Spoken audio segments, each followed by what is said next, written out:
새벽 성경 강도 욥기 21번째 시간입니다. 네, 오늘은 욥기서 21장을 같이 보도록 하겠습니다. 욥기서 21장은 지난 시간에 소발이 욥을 판단하고 정죄한 그 소발의 두 번째 변론에 대한 욥의 대답입니다. 지난 시간에 소발이 욥을 판단하고 정죄하면서 악인은 반드시 멸망할 것이다.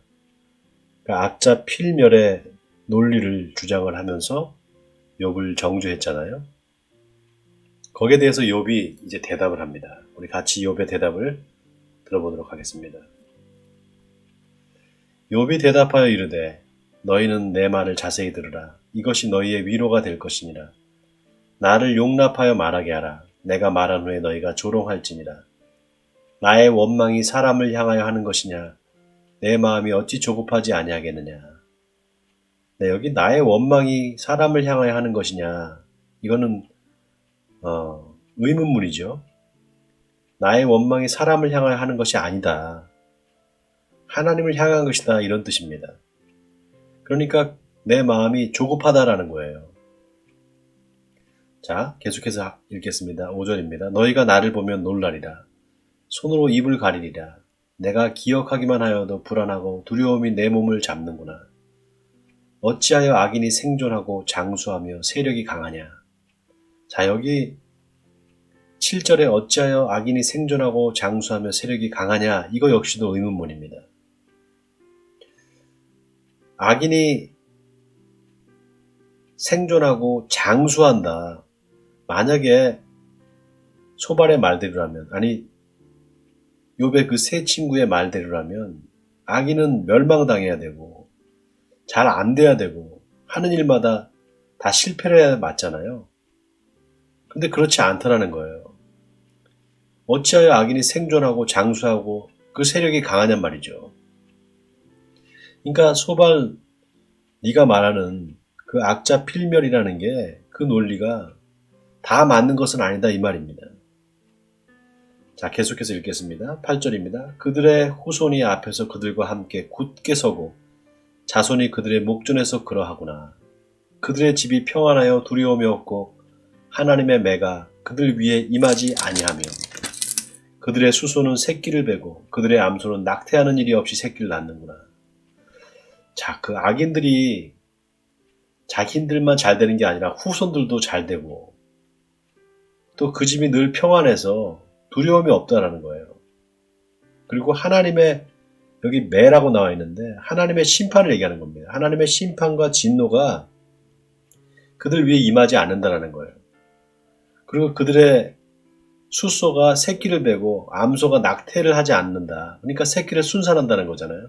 그러니까 어떻게 됩니까? 점점 그들의 재산이 불어난다는 거죠. 자, 계속 읽겠습니다. 11절입니다. 그들은 아이들을 양떼같이 내보내고 그들의 자녀들은 춤추는구나. 그들은 소고와 수금으로 노래하고 피리 불어 즐기며 그들의 날을 행복하게 지내다가 잠깐 사이에 스올에 내려가느니라. 자, 그러할지라도 그들은 하나님께 말하기를 우리를 떠나소서 우리가 주의 도리 알기를 바라지 아니하나이다. 전능자가 누구이기에 우리가 섬기며 우리가 그에게 기도한들 무슨 소용이 있으랴 하는구나. 자, 악인들이 여러분 왜 악인입니까? 성경이 말하는 악인은 하나님을 모른다고 하나님을 부정하는 사람들, 그 사람들을 악인이라고 합니다.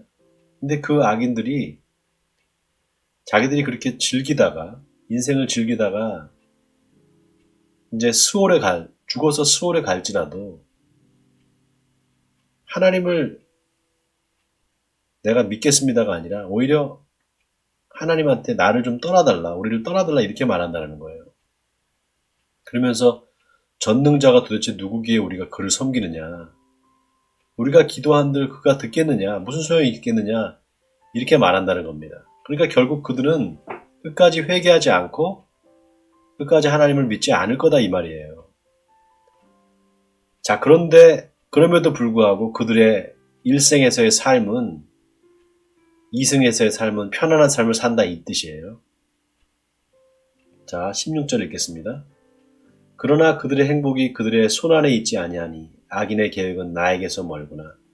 악인의 등불이 꺼짐과 재앙이 그들에게 닥침과 하나님이 진노하사 그들을 곤고하게 하심이 몇 번인가. 그들이 바람 앞에 건불같이 폭풍에 날려가는 겨같이 되었도다. 여러분, 이 말은 악인이 반드시 심판을 받고 악인이 하는 일마다 잘 안 되고 또 그들이 결국 멸망을 당해야 마땅한데 그런 경우가 과연 얼마나 되느냐는 거예요. 매번 그렇게 다 악인들이 반드시 망하고 반드시 그 멸망하느냐, 그렇지 않은 경우도 있다는 겁니다. 여기 그들이 바람 앞에 건불같이 폭풍에 날려가는 겨같이 되었도다. 이 말은요, 악인들이 세상에서 하나님의 심판을 받는다라는 것을 욥이 분명히 인정을 하는 거예요. 그걸 부정하는 게 아니라 단지 그것이 그렇게 절대적이 될 수 없다라는 것을 얘기하는 겁니다. 자, 19절 읽겠습니다. 하나님은 그들의 죄악을 그의 자손들을 위하여 쌓아두시며 그에게 갚으실 것을 알게 하시기를 원하노라. 자기의 멸망을 자기의 눈으로 보게 하며 전능자의 진노를 마시게 할 것이니라. 그들의 달수가 다하면 자기 집에 대하여 무슨 관계가 있겠느냐. 그러나 하나님께서는 높은 자들을 심판하시나니 누가 능히 하나님께 지식을 가르치겠느냐. 어떤 사람은 죽도록 기운이 충실하여 안전하며 평안하고 그의 그릇에는 젖이 가득하며 그의 골수는 윤택하고 어떤 사람은 마음의 고통을 품고 죽음으로 행복을 맛보지 못하는구나. 여러분, 우리 인생을 보면 어떤 사람은 좋은 가정에서 태어나서 좋은 부모 만나서 호의호식하면서 살다가 평생 손에 물 한 번 안 묻히고 살다가 죽는 사람이 있는가 하면 정말 가난하게 태어나서 평생을 고생만 하다가 그렇게 죽는 사람도 있거든요. 그런데 그게 과연 하나님이 공평하신 하나님일까요? 여러분 한번 생각해 보세요.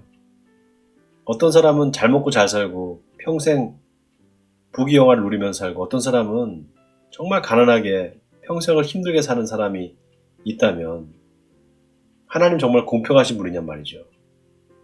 우리가 이런 의문을 제기해 볼 수 있습니다. 자, 그런데 보세요. 지금 욥이 뭘 얘기하고 싶은가? 자, 26절에 보세요. 이 둘이 매 한 가지로 흙 속에 눕고 그들 위에 구더기가 덮이는구나. 가난한 사람이나 부자나 악인이나 선인이나 다 죽음을 맞이한다는 거죠. 자, 그 다음 27절입니다. 내가 너희의 생각을 알고 너희가 나를 해하려는 속셈도 아노라. 너희의 말이 귀인의 집이 어디 있으며 악인이 살던 장막이 어디 있느냐 하는구나. 너희가 길 가는 사람들에게 묻지 아니하였느냐. 그들의 증거를 알지 못하느냐. 악인은 재난의 날을 위하여 남겨둔 바 되었고 진노의 날을 향하여 끌려가느니라. 누가 능히 그의 면전에서 그의 길을 알려주며 누가 그의 소행을 보응하랴. 그를 무덤으로 메어가고 사람이 그 무덤을 지키리라. 그는 골짜기에 흙덩이를 달게 여기리니 많은 사람들이 그보다 앞서갔으며 모든 사람이 그의 뒤에 줄지었느니라. 그런데도 너희는 나를 헛되이 위로하려느냐? 너희 대답은 거짓일 뿐이니라. 자, 욥은 지금 악인과 선인이 정말 그 죽음의 순간에는 다 똑같이 죽어서 흙으로 돌아가는데 중요한 것은 그렇게 흙으로 돌아가는 인생들인 우리들이 이 땅을 살아가면서 어떤 삶을 살아가느냐. 그러니까 하나님이 너희가 말하듯이 그렇게 악인을 반드시 멸망시키시고 선인에게는 복을 주시는 그런 하나님이냐. 정말 그런 하나님이라면 나도 좋겠다. 그런데 너희가 생각하는 그 하나님, 악인을 반드시 멸망시키시고 그렇게 끝장을 내시는, 그리고 선한 자를 칭찬하시고 그들에게 상을 주시는 그런 하나님만은 아니다. 그건 너희가 하나님에 대해서 일면만 보는 것이지 그게 다가 아니라는 겁니다. 왜냐? 지금 나의 현실을 보라. 내가 당하는 이 고난을 보라. 내가 과연 당하는 이 고난이 악인이 당하는 고난이냐? 내가 당하는 고난이 악인이 멸망받는 것이냐? 그렇다면 내가 그걸 달게 받겠다. 그러나 그것이 아니다라는 것을 한마디로 자기의 결백을 주장하는 거죠. 여러분, 이런 생각을 해볼 수가 있을 것 같아요. 우리가 죽어서 가는 천국, 그죠? 우리가 살아있을 때 정말 고생하고 가난 속에서 허덕인다 할지라도 죽어서 우리가 천국에 간다면 뭐 그나마 우리가 보상을 받을 수 있잖아요. 그렇죠? 그런 마음을 가지고 또 현실의 고통을 이겨내는 그런 사람도 있습니다. 자, 그게 우리가 신앙이라고 한다면 그 신앙은 참 현세적이지 않고 내세적인 신앙이라고 할 수가 있겠죠. 지금 내가 당하는 고난이나 그런 아픔을 다 참고 인내해 가면서 그 인내하는 데는 우리가 나중에 죽어서 갈 천국, 그 천국을 소망하기 때문이다 말이죠. 여러분, 그 신앙도 굉장히 훌륭한 신앙이라고 할 수 있습니다. 그러나 그것만으로 우리가 기독교 신앙을 다 말할 수 있느냐? 그렇지 않아요. 우리 현실도 참 중요합니다. 우리 현실에서 여러 가지 겪는 고난, 그 고난이 당연한 것이 되고 어찌 보면 내가 이런 고난을 겪어야지만 나중에 미래가 있어. 미래의 소망이 있어. 나는 천국 갈 사람이니까 이 정도 고난은 내가 이길 수 있어. 이런 어떤 힘으로도 작용을 하지만 여러분 현실의 삶을 그냥 자포자기 하는 어차피 뭐 그런 거지 뭐 이 세상 살이가 이렇게 될 수도 있다는 거예요, 여러분. 그렇다면 그 미래에 내가 받을 복, 어찌 보면은 죽어서 갈 천국, 그 천국을 소망하는 그 마음으로 내가 이 땅을 살지만 결국 그거는 뭡니까? 천국 가니까 나는 내 지금 현재의 삶은 아무렇지 않게 살아도, 이렇게 고통스럽게 살아도 괜찮아. 내지는 그것을 어쩔 수 없는 거야. 이렇게 운명으로 받아들이게 되는 그런 좀 그 단점이 있는 거예요. 자, 그래서 우리가 이 욥의 말을 잘 의미 있게 한번 새겨볼 필요가 있습니다. 지금 악인들은 잘 먹고 잘 살다. 물론 다 그렇지는 않아요. 그러나 악인들 중에 하나님을 모르고 하나님을 알지 못하는 사람들, 그리고 그들이 정말 그 정당한 방법이 아니라 다른 사람들을 착취하거나 또 이렇게 부정한 방법으로 돈을 벌고 그것으로 해서 잘 먹고 잘 사는 그런 상황을 볼 때 여러분 우리가 어떤 마음을 갖습니까? 네? 어떤 마음을 갖죠? 우리는 이렇게 잘 열심히 하나님을 믿고 살아봐야 뭐하나 이런 마음을 가질 수 있겠죠? 네, 그냥 그 악을 행해도 저렇게 잘 먹고 잘 산다면 내가 굳이 선을 행할 필요가 있을까? 이런 마음을 가질 수 있단 말이에요. 그렇잖아요? 자, 거기서 죄를 질 수 있습니다. 거기서. 우리가 그런 마음을 가질 때 죄를 질 수가 있어요. 또 이런 경우가 있습니다. 내가 다른 그 악인들이 어쩌면 하나님 믿지 않고 악을 행하는 사람들이 잘 먹고 잘 사는 것을 보면서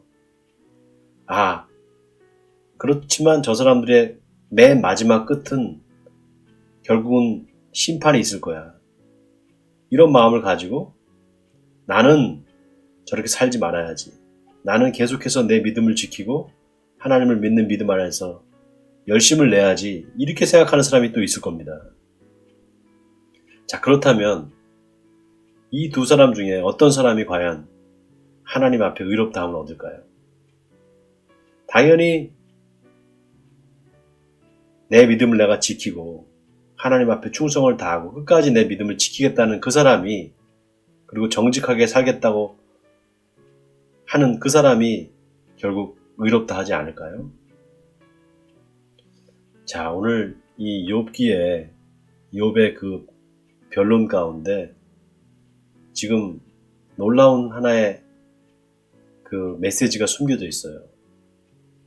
욥은 지금 현실에 지금 당하는 자기가 당하는 고통, 그 고통에 분명한 의미가 있을 거다. 아니, 의미가 있어야만 된다.